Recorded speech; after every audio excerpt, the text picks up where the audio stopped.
Lanjut, Gerindra. Baik, Assalamualaikum warahmatullahi wabarakatuh. Salam sejahtera bagi kita semua. Om Swastiastu, Namo Buddhaya, salam kebajikan. Yang kami hormati pimpinan Komisi 13, kawan-kawan anggota Komisi 13, dan rekan-rekan juang, pimpinan Komnas HAM dan Komnas Perempuan yang berhadir. Pertama, dalam konteks anggaran, sama seperti yang disampaikan oleh Bang Willy sebagai Ketua Komisi, Gerindra setuju bahwa anggaran blokir bisa dibuka. Yang kedua, Gerindra juga setuju dengan usulan dari eh, Komnas Perempuan agar dua lembaga ini memiliki satker yang masing-masing berbeda sehingga tidak saling ketergantungan agar efektivitas program-program kerja bisa dilaksanakan. Saya pikir nanti itu bisa kita perjuangkan bersama-sama bagaimana Komnas Perempuan punya satker sendiri. Apalagi Komnas Perempuan kan sudah secara administrasi sudah mengirim surat ke beberapa lembaga terkait persoalan tersebut. Saya pikir nanti Komisi 13 akan menguatkan itu.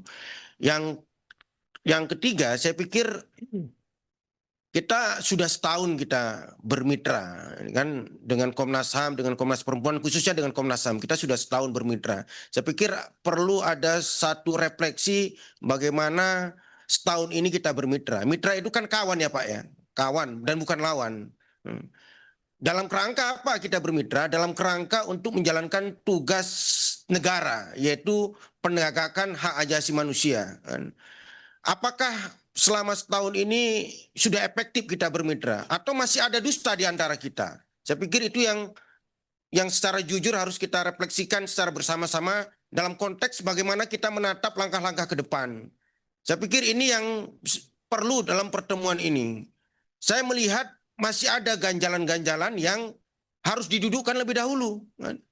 Misalnya, kalau bermitra itu kan saling menguatkan.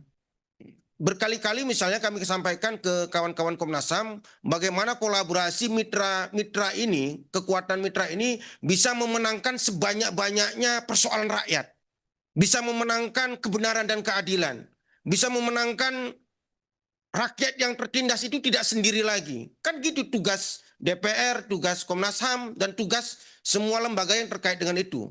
Apakah itu sudah terjadi? Kan belum juga. Misalnya dalam konteks aduan yang diterima oleh Komnas HAM, 3.000 sekian aduan. Sejak awal saya masih ingat sekali, sejak kita pertama sekali rapat kerja, saya minta 3.000 aduan itu disampaikan ke Komisi 13. Karena kami punya dapil. Kami juga punya kekuatan. Misalnya lah, kalau aduan itu terkait dengan oknum pemerintahan daerah. Kan rata-rata ini kan mewakili pimpinan-pimpinan partai. Tapi setahun berlalu, 3.000 aduan itu tidak pernah nyampe ke kami, Bapak Ibu sekalian. Hari ini disampaikan lagi 3.000 aduan. Itu kan tidak bermitra dengan baik dan tidak ada semangat untuk memenangkan aduan-aduan ini. Kalau saya tanya misalnya dari 3.000 aduan ini berapa yang sudah dimenangkan? Atau jangan-jangan ini hanya sekedar aduan yang ditampung di lemari kawan-kawan pimpinan Komnas HAM dan tidak ada sebuah semangat moral untuk memenangkannya. Misalnya 955 aduan terkait dengan hak atas kesejahteraan. Ini di mana? Bagaimana proses penanganannya? Itu yang tidak dapat. Apalagi misalnya berkali-kali Komnas HAM mengatakan bahwa yang teradu itu adalah oknum aparatus hukum, apakah TNI maupun Polri, lalu korporasi. Kalau adunya seperti itu, kalau tidak ada keberpihakan kita bersama-sama ya, jangan seperti Komnas HAM ingin menjadi hero sendiri, nggak ada. Kami pun tidak bisa juga memperjuangkan ini sendiri bersama-sama. Rakyat itu tidak akan dimenangkan, Bapak Ibu sekalian. Bagaimana mungkin rakyat kecil bisa menang melawan aparatus polisi misalnya? Nggak akan ada itu. Bagaimana mungkin misalnya petani bisa memenangkan pertarungan melawan korporasi besar? Nggak akan ada itu. Kalau kita tidak membangun mitra, koalisi, kekuatan, konsolidasi yang bersungguh-sungguh dari hati ke hati. Saya pikir ini yang tidak dapat, saya secara pribadi tidak dapat selama setahun ini. Padahal minta berkali-kali. Mana data aduan itu? Di provinsi mana? Kalau di Provinsi Sumatera Utara saya pasti bisa terlibat.